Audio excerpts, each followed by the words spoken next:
think the first thing I'd probably pick on is the use of the word autistic. It's quite an unusual way to describe a knight. Obviously that meaning is transferred to Sherlock. It's kind of describing him indirectly. So it's an adjective, obviously, and then followed by another one, relentless, on its own, stands out, emphasises the fact that he is unstoppable, and then indefatigable, untiring, no sense of fatigue. And then we move across, you see the shape here. This line stands on its own and only slightly unhinged. It kind of goes against the positivity of this unhinged, meaning psychologically imbalanced, only slightly unhinged. So there's a bit of tongue-in-cheek from the poet there. His foibles, and foible is a weakness.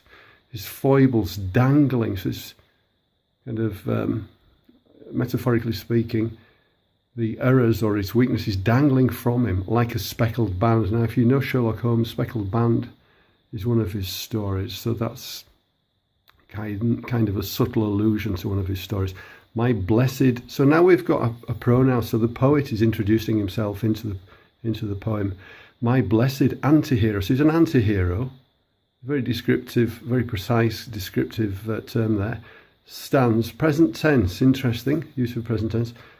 And it brings the character into the present tense, although they're already dangling. The things are dangling. The mistakes, the weaknesses. Through the long night, he stands there, surveying his mind palace. The mind palace is something that Sherlock uses in the modern version, in the Benedict Cumberbatch version, where he goes into a special place in his head, like a photographic memory place, where he can remember everything and use his intellect to basically work out the answer, to find the solution, and to eliminate everything else for imperceptible clues.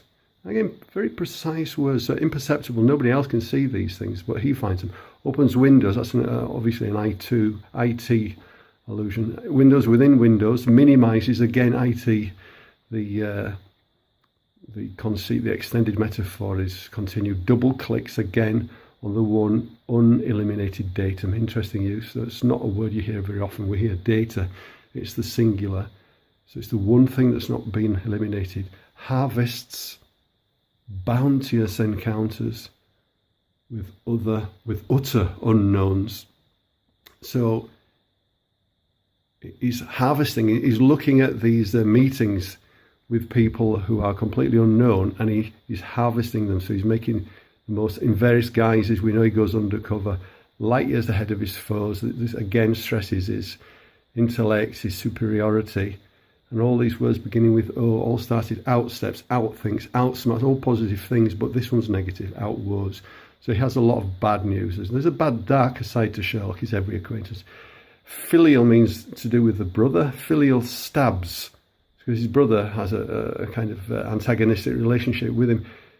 Puncture still his heart, a daggered soul unhealing in his piteous breast. So he's struggling with something hideously insecure. Maybe, the one word riposte there makes us curious. I imagine him here. So this is now the poet's own position. A tear appears in my heart, or is it a tear? Notice this kind of assonance going on here. Half rhyme, if you like. As the gorgeous rich embrace of Belstaff, that's the coat he wears, smoulders. Very precise verb. Smoulders, it's burning his face, and oh, the voice, the jaguar in a cello. This is a reference to Benedict Cumberbatch's pronunciation, his voice, his rich, deep tones. Oh, my high-functioning sociopath.